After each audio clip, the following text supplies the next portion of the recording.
Welcome to lecture 25. In this lecture, we will continue the discussion on urban infrastructure and services.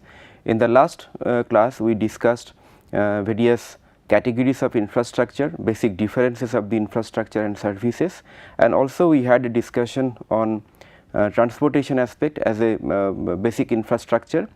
Today, we are going to discuss the following aspect of the urban infrastructure: the water supply, sewerage and sanitation, drainage, and also social infrastructure. But definitely this discussion will not be a very detailed discussion, since many things are clubbed in this lecture, but definitely we will have some overview, and so that you get some idea, and also you are sensitized with some issues and concerns, so that whenever you work in your area you can take the appropriate action. So, let us start with water supply.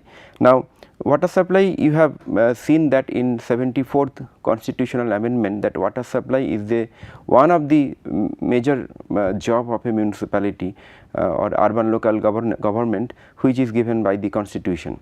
Now, the water supply is the most important criteria for which the people decides their government at the local level, because this is the basic necessity of water supply.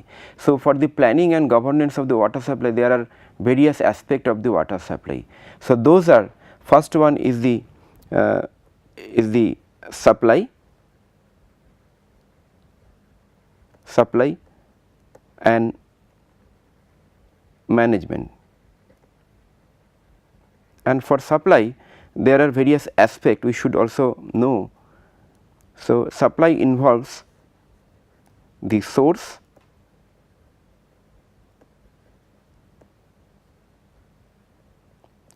of water, and then collection of the water source, and then transportation at the treatment,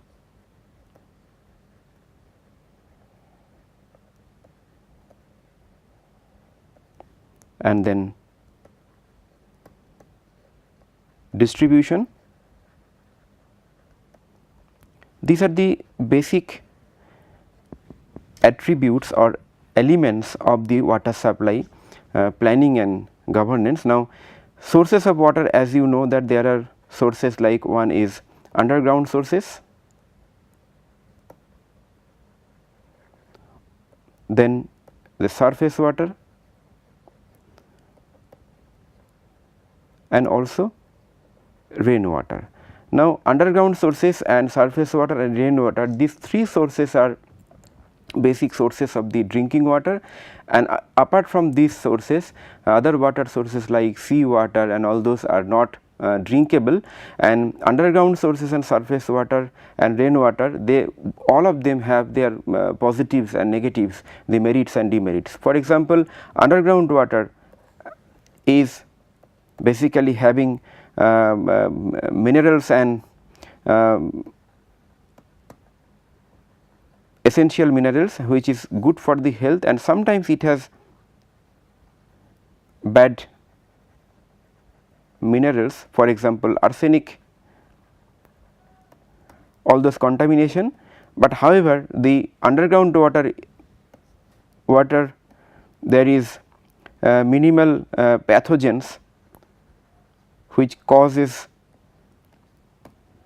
diseases, whereas in the surface water, so these are the positive and these are the negative for the underground water. In the surface water, the positives are basically that it is available abundantly, available on the various source like river, lake, canals, etc., etc., and it does not have mineral contamination, not there, but it is having the contamination due to pathogens which causes diseases. On the other hand, the rainwater is basically pure it does not have any contamination, but it is not available across for all season. So, not available for all seasons. So, based on our geographical advantage or geographical condition, we can choose between the sources of drinking water. Another aspect is that underground water sources is limited.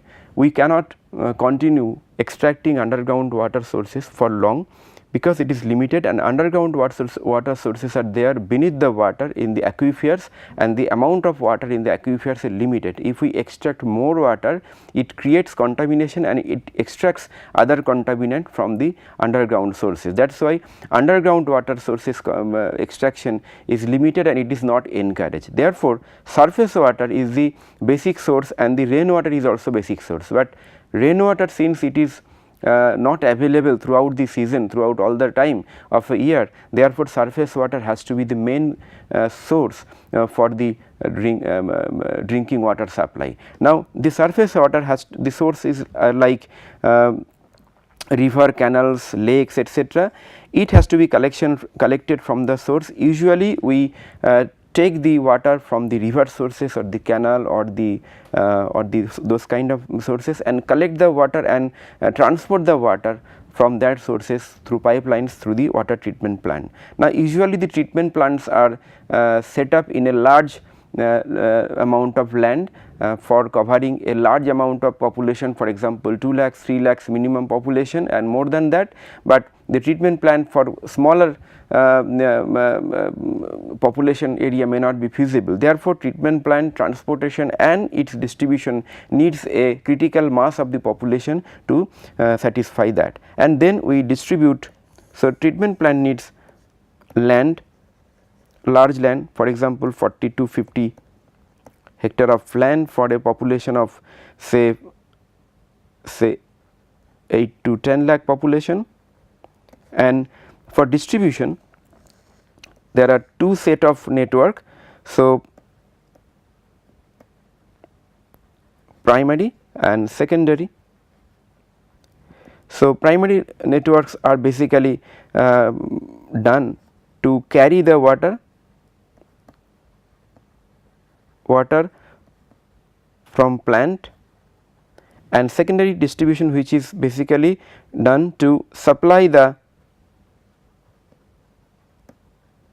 water to the premises, right. So, these are basic salient features of a water supply network or water supply planning in your urban area, and therefore, once it is supplied. So, one is your supplied, once it is supplied, it has some amount of capital investment, and because of the investment you have to make a robust project report mentioning all the details of the water supply treatment plant, and then you implement. After implementation, the main question is that whether how you recover the investment, and then how you maintain and operate the installation, and also quality control. Do not forget that because of the water contamination, most of the waterborne diseases and other diseases are also there in the urban areas. Therefore, at the management level, at the governance of the water supply, these are the basic elements, but to make or to provide a better water supply. Now, the water supply sources, collection, transportation, the treatment plant, the distribution, all these are infrastructure, because we have to install physically to get some advantage, but it does not ensure a better services. Better services is that good quality of water which is supplied at the doorstep, at the premises level, within the duration which you need for your day to day life. So, that is the services which is required for the water supply. So, water supply is something which is infrastructure and services both at the same time, and the major concern is that it needs a huge capital investment for large treatment plant and network, and how to recover that investment, that is the question. So, to maintain a better service, basically we streamline few benchmarks and few standards for maintaining the water supply services at the desired level of quality. So, let us have a look what are those benchmarks. So, first benchmark is that at the city level, whether the coverage of the water supply connection is there for all the population or not. Usually 100% coverage is desired, but in slum areas, in low income group areas, there may not be 100% coverage, but at least a community water supply can be there for a cluster or group of people. Second is the per capita water supply, how much you are giving. For example, a large city like Delhi or Calcutta or Mumbai must have 200 LPCT, that is liter per capita per day. For large cities starting from 200 to even 75 LPCD could be there for the smaller towns. Then for the recovery, what is the extent of the metering? Metering is required for charging the water supply, that based on your consumption, more the consumption, more the charges for the water. Maybe some amount of the water can be given free of cost, and beyond that cutoff the additional consumption of the water could be chargeable. So, extent of metering is another benchmark. Fourth is the extent of non-revenue water. For every water supply design and the services of the network, there are some amount of leakage, distribution loss, and some amount of water which is given to the lower income group or the slum areas, which is not supposed to bring revenue or bring the recovery. So, those are called non-revenue water. So, percentage of the non-revenue water usually should not be more than 20%. And then continuity of water supply, basically continuity of water supply, ideally it should be 24/7, but some of the municipality they have smaller duration also. But whatever you commit, that should be consistent in terms of supply. Then quality of water supply in terms of the biological quality, the chemical quality, all this quality has to be maintained for the water supply. Now, this quality is time to time benchmarked or the standardized by the Central Public Health Engineering and Environmental Organization. So, they have their guidelines on water supply and all other services. So, please go through the guidelines, what are the quality aspects they have maintained.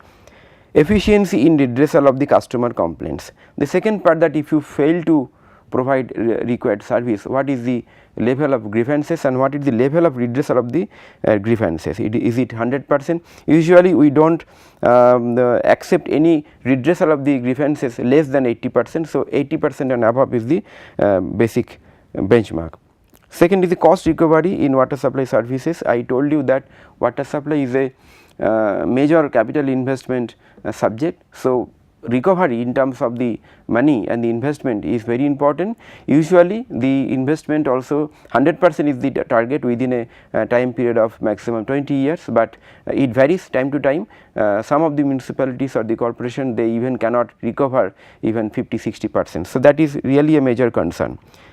Next is the efficiency in collection of the water supply. So, this efficiency depends on how efficient your systems installation and manpower is there in your water sources and the collection, and based on that, because if your collection is foolproof, your collection ensures the better quality and the large amount of quality, definitely you will be able to transport that quality. So, these are the salient points in terms of the desired benchmark, desired standards of the water supply in your municipality. So, briefly we have seen the water supply and its major aspects of the planning and governance. Next I come to the sewerage and sanitation planning and management in the municipality. Now, the term sewerage and sanitation, you have seen that in 74th constitutional amendment, this is also given another basic important task, and most of the municipalities they do this task, especially for making the sewerage pipelines network, making sewerage treatment plant, or ensuring at least the septic tanks is there, so that this healthy sanitation practice is maintained in the municipality. Now, a sewerage and sanitation practice could be various types. It could be decentralized, or it can be a centralized system. Now, in the decentralized system, it can be done by like septic tank. I hope you know all this, the term septic tank. So, I am not going into details. The septic tank is basically a underground installation where the human excreta is carried and stored there for the decomposition, and septic tank along with the soak pit is created to give the opportunity of that installation, so that the surrounding soil can absorb the decomposed human excreta. And centralized system, it is again like the water supply, it is the collection, then transportation, then treatment and disposal. So, therefore, at the city scale, it is the collection, transportation, treatment, and then we dispose. So, this collection at the premises level is done, premises level. Transportation is basically underground,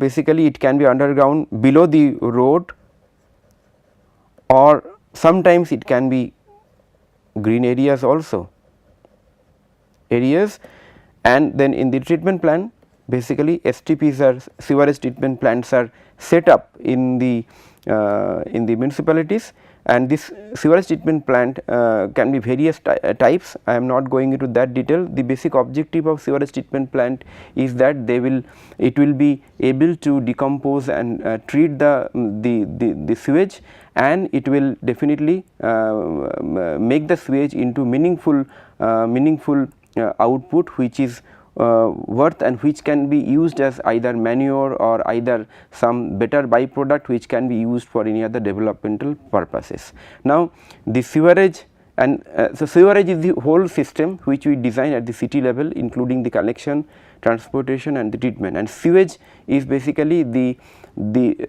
matter which is being carried throughout the network, that is called sewage. And sanitation is a general term which is used for basically scientific sanitation is required, either is a decentralized or centralized mechanism. The objective of the sanitation is to make a healthy and scientific method, so that it does not contaminate the water, does not contaminate the soil, does not contaminate the surrounding environment, so that it cannot make the disease or create the epidemics. So, that is the objective of the sewerage and sanitation planning. Now, in the management or the governance, again the concerns are, again it is a large capital investment,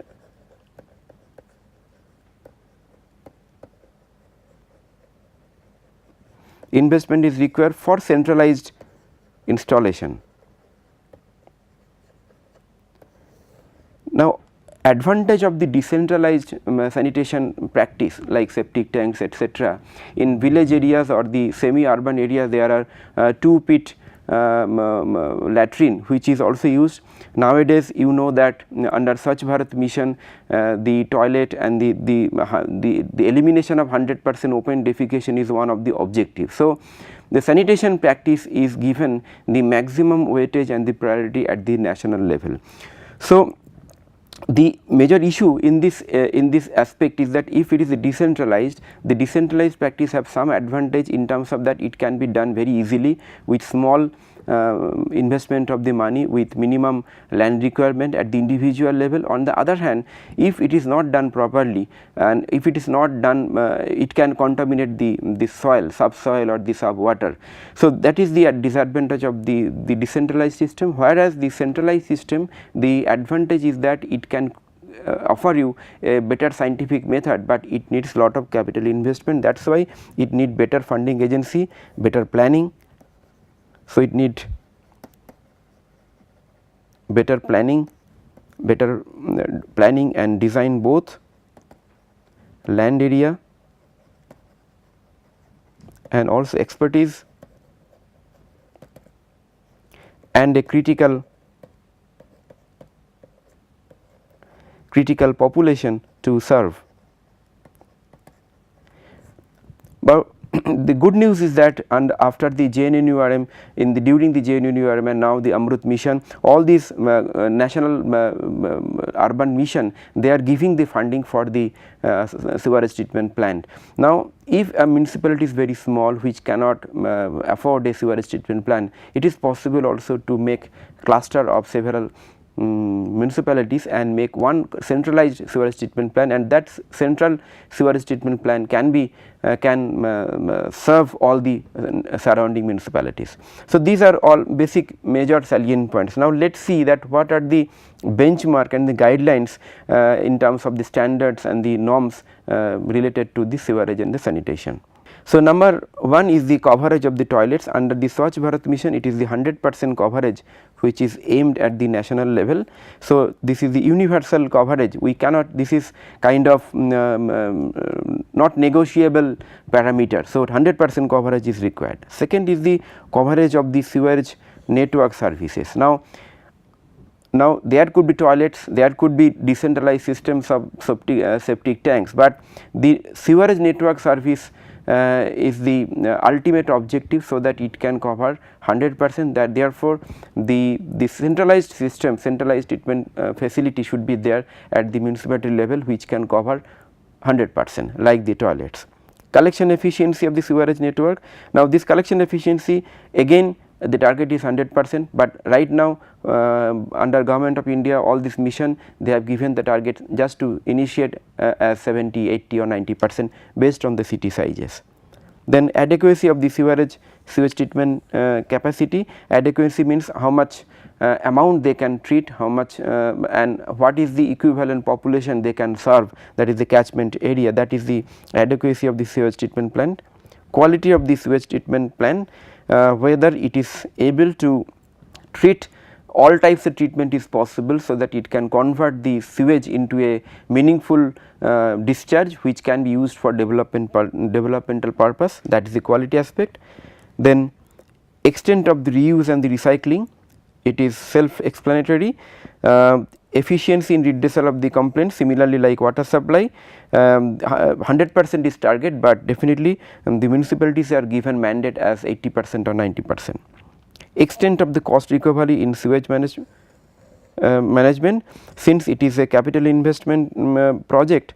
So, here the cost recovery is important. Now, for the cost recovery, the people, the municipalities can initiate a user charge maybe one time or maybe once in a year for operation maintenance of the pipelines and their treatment plant from the user. So, that is what is required at the urban level. Then efficiency in collection of the sewage charges. So, that is also important, that how much the efficient your team and installation are there, which collects the sewage from premises to premises and distribute and collects and transports to the treatment plant, that efficiency also matters. So, these are the basically major concern and major parameters and benchmarks which is given at the national level and which is also given in the CPHWO guidelines which I mentioned earlier.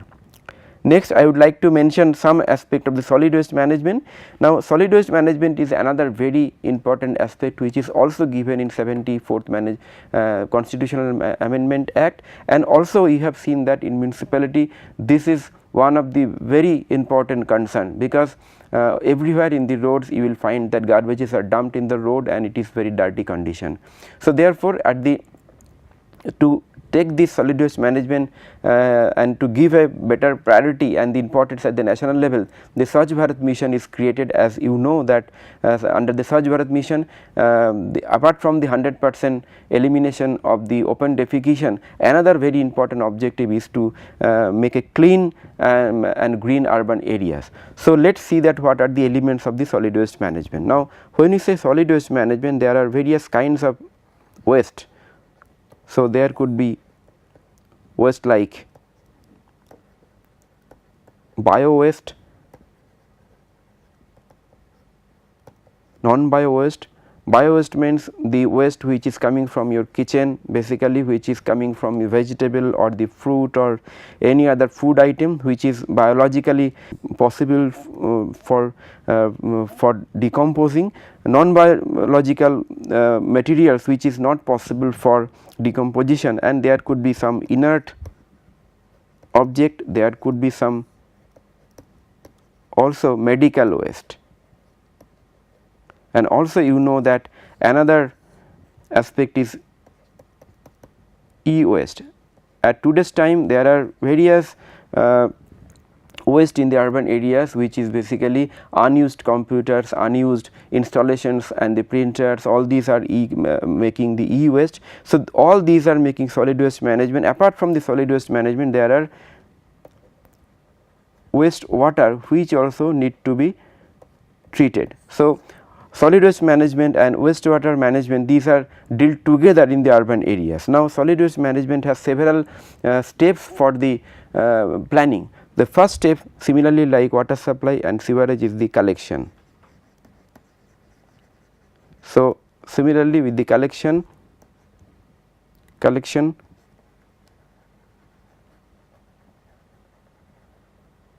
transportation, disposal and treatment. Now, solid waste collection is done at 3 level,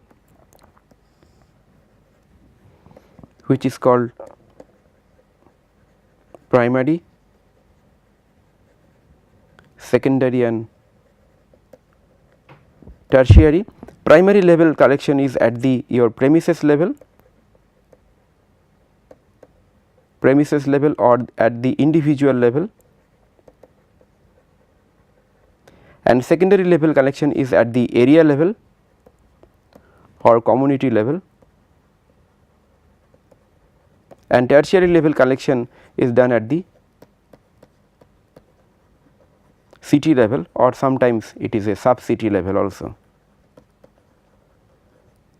So, therefore, you can understand that the solid waste which is collected from the premises level, from the houses, individual shops and everywhere, it is collected, and it is collected from the every plot and premises and transported to a common garbage vat which is created at the area level or community level, which serves a population of about say 10,000, 15,000, and then finally that waste is collected to the city level, where the dumping yard or the landfill site is created, maybe little beyond the city, and maybe before going there could be a space where this is collected and then it is transported to the final disposal site. So, these are the hierarchies of the collection center. Now, one major issue in the solid waste management is that how we segregate the various kinds of categories: biological, non-biological, inert, medical and e-waste.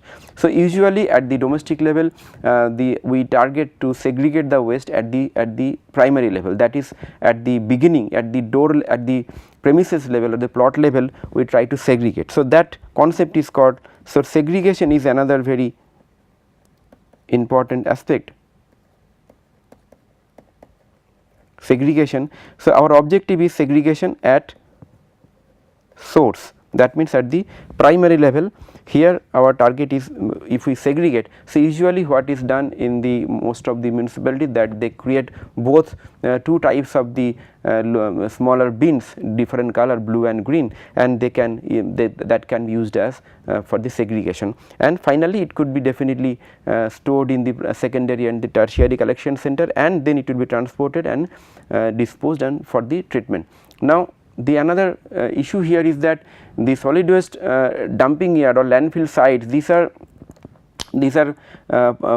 creating pollution in the urban area. So, this will be located sufficiently distant from the city in such a way, so that the prevalent wind flow does not hamper or does not create a foul smell in the city. So, therefore, the location of the solid waste dumping ground is very much crucial, and like the sewerage treatment plant, it can be a central facility of a cluster of the cities or cluster of the town. That is also possible, especially where smaller towns or these medium sized towns are there, and they cannot afford a very large amount of land, very large amount of landfill site. So, those kind of the strategies has to be taken at the cluster, at the larger level, like the district or the metropolitan level, that how many municipalities can be clubbed together to afford or to make a one centralized landfill site for the treatment of the solid waste management. So, these are the major planning aspect, and apart from that, the basic management aspect is that the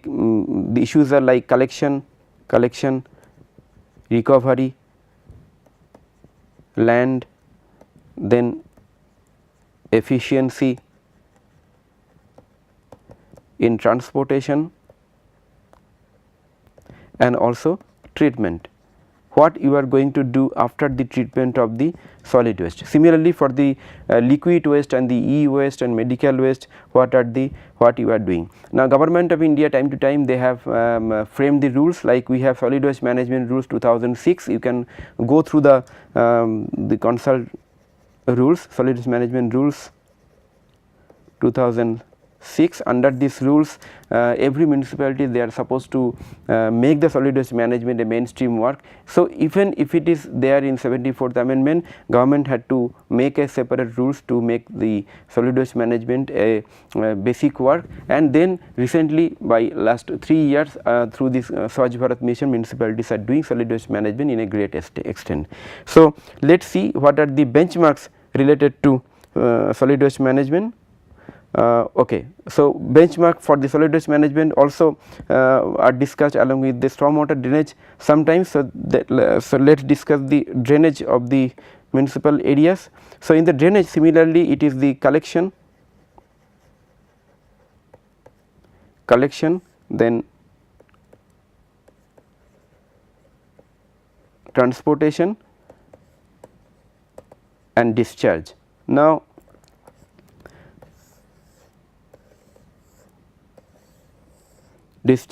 now suppose this is one river where the predominant water from the basin is being collected at the river. So, therefore, we are calling it as a river basin.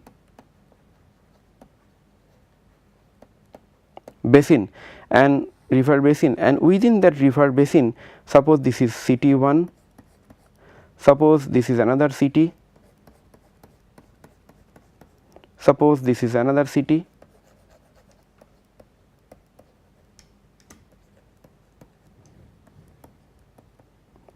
now the drainage planning of every city need to be done at the drainage basin level. The reason, the simple reason being that since the water is coming not from the city, it can come from the any other areas which is higher in altitude from that city. Therefore, it has to be done at the drainage basin level. So, at the drainage basin level, there the analysis has to be done that what is the prevalent topographical profile of that region, and how that within that region the cities are situated. All those, after all those analysis, the drainage plan can be done. Now, the fact is that in our cities the the drainage plan is done at the city level, which is not functional. That is why most of the cities they face the urban flooding and the drainage problem during the rainy season and otherwise also. And so, identification of the outfall. So, river could be the final outfall, but before river there could be other man-made outfall like man-made canals, man-made larger drainage system which can use as a intermediate outfall and which can carry the surface groundwater from the urban areas and the surfaces to the river. So, these are the major aspect of the drainage. Now, in the cities drainage, sewerage and the water supply and the your solid waste management, these are planned together as a system of network, so that everything can perform in a comprehensive way, at the same time everything can perform distinctly. So, let us see that what are the benchmark for the solid waste management and the stormwater drainage. So, for solid waste management it is the household level coverage which is required. Usually we consider 100% coverage. Efficiency of collection, here also our target is 100%. Extent of segregation, our target is 100%, but municipalities they are given target of 80% sometimes. Extent of municipal solid waste recovered, like the water supply and sewerage, the recovery is a major issue here. Extent of scientific disposal of municipal solid waste. Scientific disposal means how you are treating the waste to make a meaningful discharge. Then efficiency in redressal of customer complaint, similarly efficiency in collection of solid waste management charges. And for stormwater drainage, the benchmarks are coverage of stormwater drainage, incidences of water logging and flooding. So, the coverage again we target 100%, and incident should be as low as 0%. So, these are the indicators of the solid waste management and the stormwater drainage. So, we have discussed in brief about the water supply, the sanitation, sewerage, the solid waste management and stormwater drainage.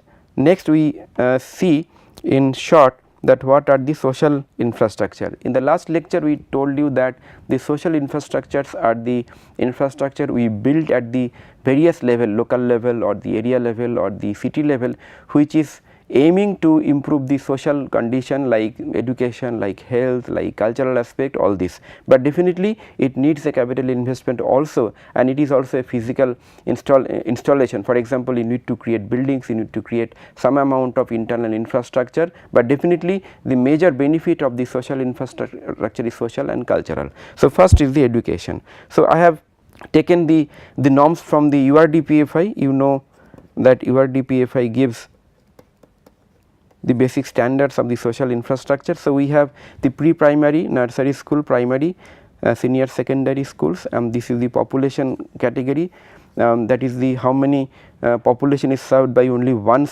such school, and the area requirement in terms of the land.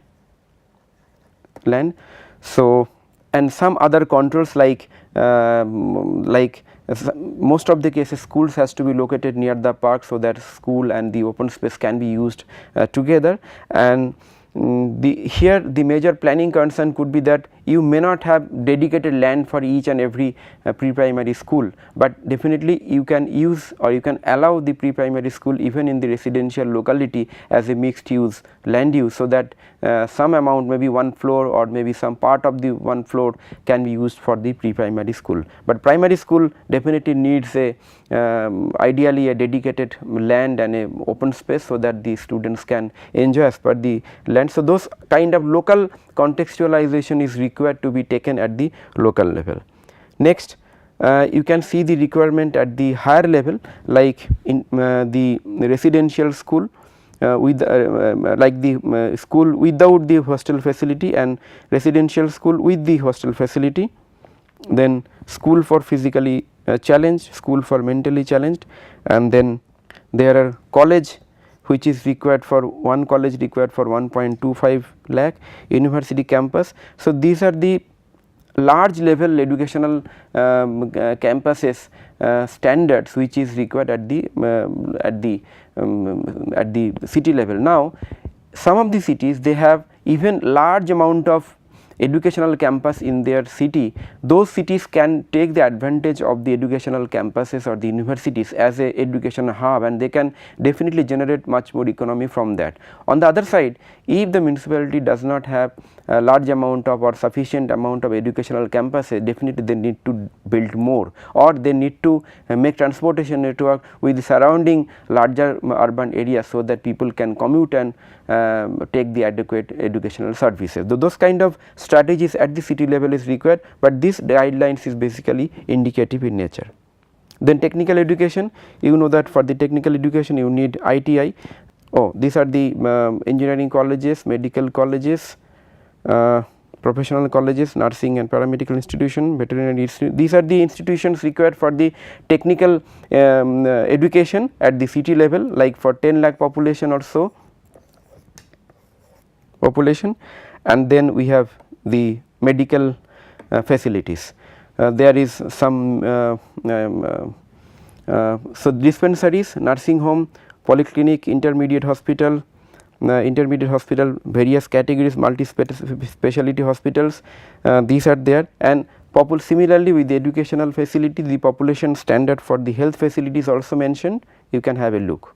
Then the specialized hospital, general hospital, family welfare center, diagnostic center. So, various categories of the health installation is there, but every municipality, every cities may not have all types of health facility, but you have to see that what is the strength of your city in terms of the health and education facility, and what is the gap, what is the basic lacuna in terms of your education and health facility in your city. So, based on your strength and the weakness, you have to develop or make a plan and strategy.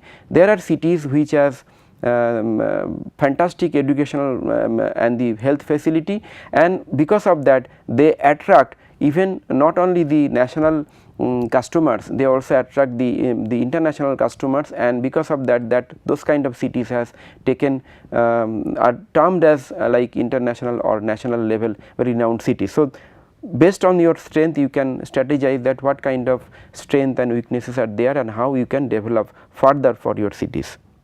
Next is the socio-cultural. Apart from the health and the education, there are some socio-cultural amenities like Anganwadi, community home. Even though Anganwadi is a requirement at the rural level, but in urban areas also there are some rural areas at the metropolitan level or at the outskirts of the city. So, Anganwadi sometimes acts as a educational cum cultural unit in the in this area. Then community room, community hall, music or drama center, meditation spiritual center, recreational club, old age home, religious facilities at various level. So, these are indicative requirement for your city, like orphanage, children center, then the care center for the physically challenged, working women's or men's hostel, adult education center, night shelter, socio-cultural center, science center, all these are there. Now, the issue is again I repeat the same thing, that it may not be possible that you have each and every category of the specialized socio-cultural centers, but at least identify that which socio-cultural center is mostly required in your city. Maybe because of your public participation and the consultation, you might have got some idea that out of all these socio-cultural center, which one is the most important priority. For example, if your city is having a base of economic base of say manufacturing or the industry or the commerce more, then you might need a working women's and men's hostel. So, give that as a priority, identify the land, identify the developer who can develop, and or if the municipal authority can develop, those kind of strategy needs to be given. Second, like say that old age home, if you find that in your municipality, if your city the average age structure is different, and the old age people, the percentage of the old age people is more than the other age group, maybe the people need an old age home. So, you can create that, but if there is no need, you do not need to do that. So, these are indicative in nature as per the standards concerned. So, apart from that, there are open recreational space like the parks, playgrounds at the cluster level, neighborhood level, community level, district level, sub-city district or zone level, at the sub-city center level. Now, this district is not the administrative district, this district is basically the larger areas or the sub-city created at the city, and the every level have the number of green spaces which is indicated, like say neighborhood level 3 to 4 local parks and playground is required in the cities. Now, neighborhood can be determined based on the population size city to city. Similarly, these are the categories of the housing area park, neighborhood park, community park, district park and sub-city park, and these are the population served by each of the park. This is the land area requirement. Now, let us discuss some issues and concerns. Now, issues and concerns basically for the municipalities, the infrastructure and services are, first is the mismatch between the supply and demand. So, it is between the supply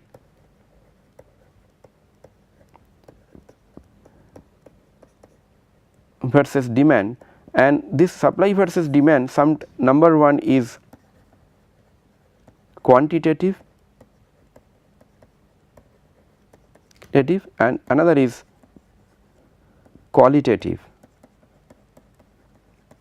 Now, when it is a quantitative gap between the supply and demand, definitely the gap between the supply and demand has to be fulfilled by various strategies. What could be those kind of strategies? Strategies could be, one is international funding,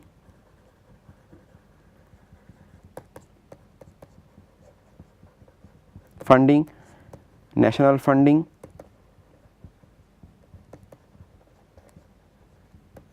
then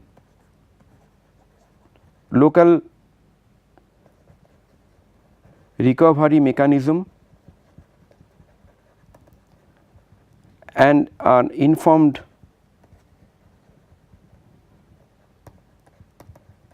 citizenship, and also you can collaborate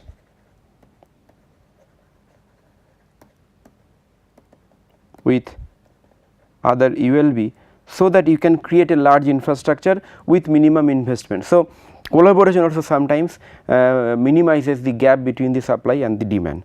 Whereas the qualitative factors is concerned, for example, maybe you have the financial capacity, or you earn some money or revenue to create a new infrastructure, but as per the quality or as per the requirement, it is not matching with the requirement of the people in terms of the quality or the requirement. So, what to do? So, for the quality wise mismatch, you have to first take the responses from citizens. Now, initially in the planning or the management mechanism, the citizens responses or the participations was not given much priority, but nowadays in all the planning mechanism, all the planning or the infrastructure creation, the responses from the citizens in terms of their priority, their requirement is given very importance, so that you know that what is required and what will be the phasing of the project, which one will be done first, which one will be done the second. Second is that regular check and balance, which can be done at the local level.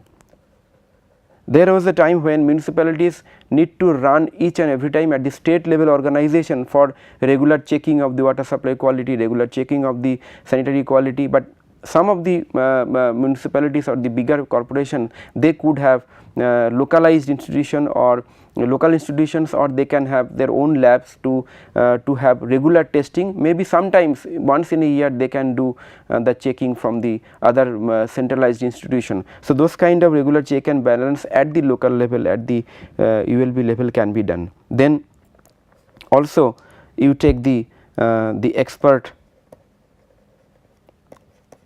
feedback time to time, so that you always come to know that the technology, the service level which you are adopting at the ULB level, at the local level, which is at at par at the international level or at par with the scientific practices. So, those kind of practices. So, quantitative and qualitative, these two aspects in the has to be taken maximum care at when you plan and govern these municipal services and the infrastructure.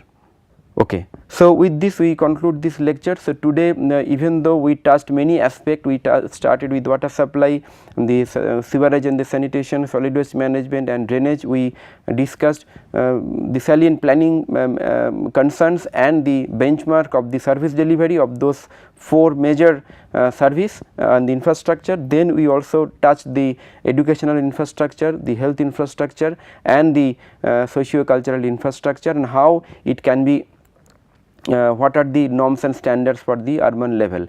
And in the end we told that 2 types of concerns are there. One is demand supply mismatch in the quantitative or in the funding mechanism, or the mismatch in the qualitative mechanism. So, there are means that how you can definitely cover up the gap funding or the gap between the supply and the demand, and also you can take time to time responses of the citizens, so that you can also whatever you do, whatever fund you have, you can do a meaningful and effective service delivery which is relevant to the need of the people or the requirement of the people.